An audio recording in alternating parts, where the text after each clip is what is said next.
Wild and go crazy. She's just been promoted to the mayor of Whoville. Mayor, come on out here, Mayor. Here she comes. The mayor of Whoville is here. She is ready to have some fun. Look at this. Okay, really, really loud. Say, I'm the mayor.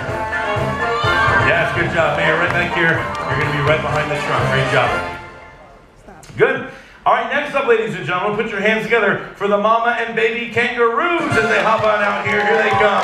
Mama and baby kangaroo. Here they come. Her head's blowing off. We need to fix that. There we go. There we go. And we just have to fix that. There we go. All right, we've got the mama and baby kangaroo coming on out here to have a good old time. Next up, ladies and gentlemen, they are those crazy little monkeys. Put your hands together for the Wickersham family. Here they come. Come on, guys. Come on, come on. Oh, my goodness. Look at this. They grew tails. Look, they each grew a tail. Oh, my goodness. What happened? What happened? They each grew a tail all the way around. All the way around this way, guys. Perfect. You're going to have a seat right over here, guys. Have a seat right down here.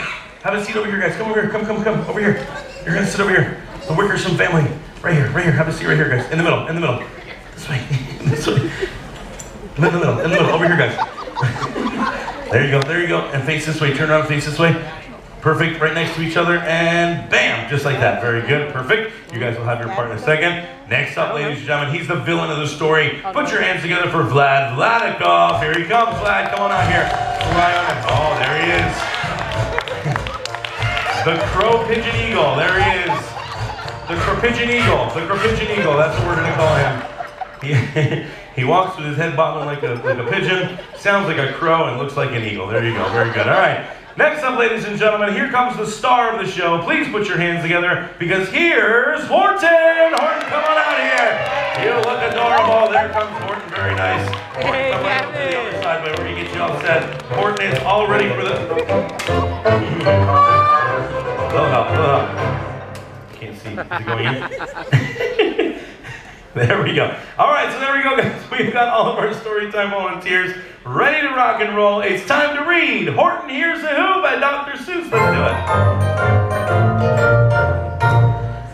On the 15th of May, in the jungle of Newell, in the heat of the day and the cool of the pool, he was splashing, enjoying the jungle's great joys, when Horton the elephant heard a small noise. Oh, this is 4D, by the way. Yes.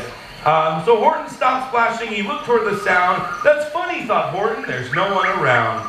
Then he heard it again, just a very faint yelp, as if some tiny person were calling for help.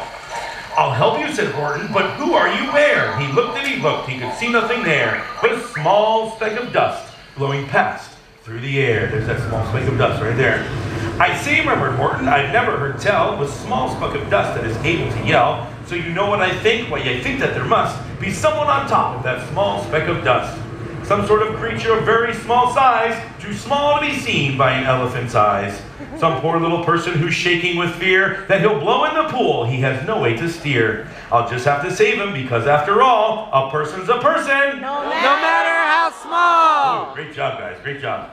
So gently and using the greatest of care, the elephant stretched his great trunk through the air. He lifted the dust speck and carried it over and placed it down safe on that very soft clover. Jojo, hold it up, Jojo, hold it up. Yeah, good job, very good. Humph, humphed the voice.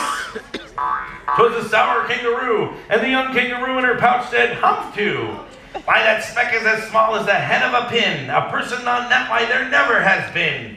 Believe me, said Horton, I'll tell you sincerely, my ears are quite keen and I heard them quite clearly. I know there's a person down there, and what's more, quite likely there's 2, even 3, even 4. Quite likely a family for all that we know, a family with children just starting to grow. So please, Horton said, as a favor to me, try not to disturb them, just please let them be. I think you're a fool, laughed the sour kangaroo, and the young kangaroo in her pouch said, me too. Good job, buddy. You're the biggest lame fool in the jungle of Newell. And the kangaroos plunged in the cool of the pool. Have a seat. Good job. That's the pool. Right on the box. That's the pool. Good job, guys.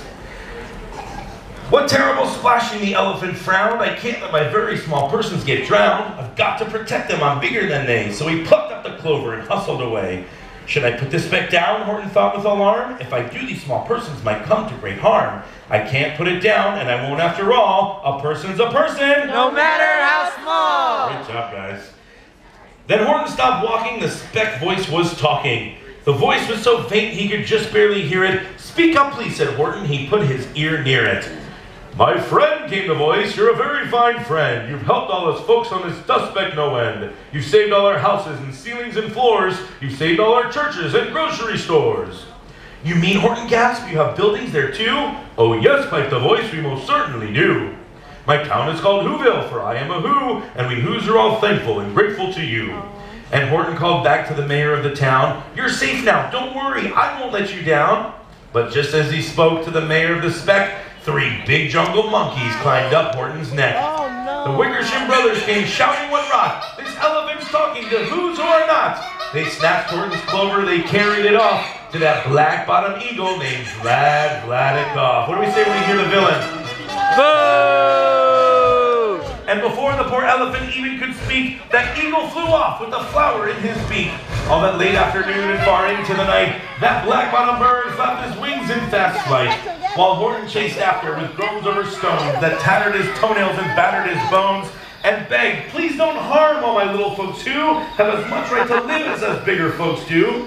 But far, far beyond him, the eagle kept flapping, and over his shoulder called back, quit your yapping.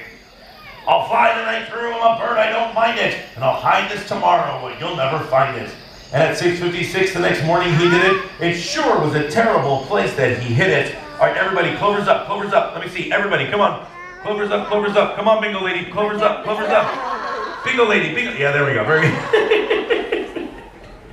He let that small clover drop somewhere inside of a great patch of clovers 100 miles wide. Fine that, sneered the bird, but I think you will fail. And he left with the flip of his black-bottom tail. Good job, good job. I'll find it, cried Horton. I'll find it or bust. I shall find my friends on that small speck of dust. And clover by clover with care, he picked up and he searched and he called, are you there? Then on through the afternoon, hour after hour, till he found them at last on the 3 millionth flower. Great job, Horton. You found them, buddy. Good job. You put your clothes on. Yay! My friends, cried the elephant, tell me, do tell. Are you safe? Are you sound? Are you whole? Are you well? From down on the speck came the voice of the mayor. We've really had trouble, much more than our share. So Horton, please pleaded, the voice of the mayor's, will you stick by us Whos while we're making repairs? Of course, Horton answered, of course I will stick. I'll stick by you small folks through thin and through thick. Humph, humphed the voice. Here come those kangaroos. For almost 2 days you've been wild and insisted on chatting with persons who's never existed. And I'm here to state, snapped the big kangaroo, that your silly nonsensical game is all through. And the young kangaroo in her pouch said, good job, buddy. With the help of the Wickersham brothers and dozens of Wickersham uncles and Wickersham cousins and Wickersham in-laws whose help I've engaged, you're going to be roped. You're going to be caged. Oh, no. Mr. Mayor, Horton cried, Mr. Mayor, you've got to prove now that you really are there. And down on the desk the scared little mayor quick called a big meeting in Whoville Town Square. And his people cried loudly, they cried out in fear, we are here. Like we practiced. We are here. Louder. We are here. One more time. We are here. Great job, guys. The elephant smiled that was clear as a bell. You kangaroos surely heard that very well. All I heard, snapped the big kangaroo, was the breeze and the faint sound of wind through the far distant trees. I heard no small voices, and you didn't either. And the young kangaroo in her pouch said, me too. Good job, buddy. Good job. Grab him, they shouted, and caged that big dope. Lasso his stomach with 10 miles of rope. Horton fought back as they started to haul him into his cage, but he managed to call to the mayor, don't give up. I believe in you all. A person's a person. No matter how small. Great job, guys. The mayor grabbed a tom-tom, he started to smack it, and all over Whoville they whooped up a racket. They rattled tin kettles, they beat on brass pans, on garbage pail tops and old cranberry cans. And Horton called back, I can hear you just fine, but the kangaroo's ears aren't as strong quite as mine. Are you sure every Who down in Whoville is working? Quick, look through your town, is there anyone shirking? Through the town rushed the mayor from the east to the west, but everyone seemed to be doing their best. And just as he felt he was getting nowhere and almost about to give up in despair, he suddenly burst through a door and that mayor discovered one shirker quite hidden away in the Fairfax Apartments, apartment 12J. A very small shirker named Jojo was standing, just standing, and bouncing her yo-yo. Very good. Not making a sound, not a yip, not a chirp, and the mayor rushed inside and he grabbed that young twerp. And he climbed with the lad of the Eiffelberg Tower, This, cried the mayor, is your town's darkest hour. The time for all who have blood that is red to come to the aid of their country, he said. We've got to make noises in greater amounts, so open your mouth, lad, for every voice counts. Thus he spoke as he climbed, and he got up on top, and that lad cleared his throat and shouted out, good job, awesome. And then, that one small extra put it over. Finally, at last, from the speck on that clover, their voices were heard, they ran out clear and clean. The elephant smiled, do you see what I mean? They prove they are persons, no matter how small, and their whole world was saved by the smallest of all. How true, yes, how true, said the big kangaroo, and from now on, you know what I'm planning to do? From now on, I'm going to protect them with you. And the young kangaroo in her pouch said, good job, Woody. From sun in the summer, from rain when it's fallish, I'm going to protect them, no matter how smallish. Ladies and gentlemen, please put your hands together for the amazing cast of Horton Hears It. No, they did a great job. Good job, guys. Awesome, awesome, awesome. Now, before you take your final bow, I want to talk to the kids up here on the stage for 1 second. Kids, from us reading that story, what did you guys learn? Did you guys learn anything from us reading that story? Did anybody learn anything? Horton Hears the Who. We did learn Horton Hears the Who. What else? Did anybody learn anything else? Any of the kids learn anything? The kangaroos? Yeah, what about you? What did you learn?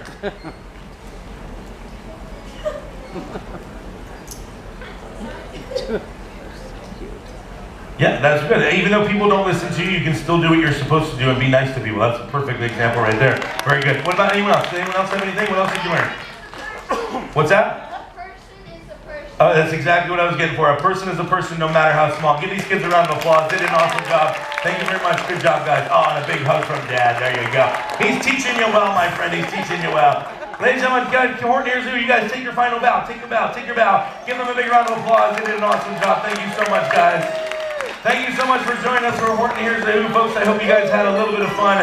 Don't forget, guys, we do have our Horton breakfast coming up, our Susapalooza breakfast coming up on the very last day of the cruise. It's only $5. You can sign up. We have green eggs and ham. Sam I Am brought green eggs and ham with them. You're gonna have green eggs and ham. There's steak and eggs for the parents. Again, there's crazy French toast as well. We do have a representative from the restaurant in the back. If you want to sign up now, space is very limited. We have a lot of kids on board, guys, and those spaces are filling up. If you would like to sign up, head on to the back of the room, make your reservation, and reserve your spot.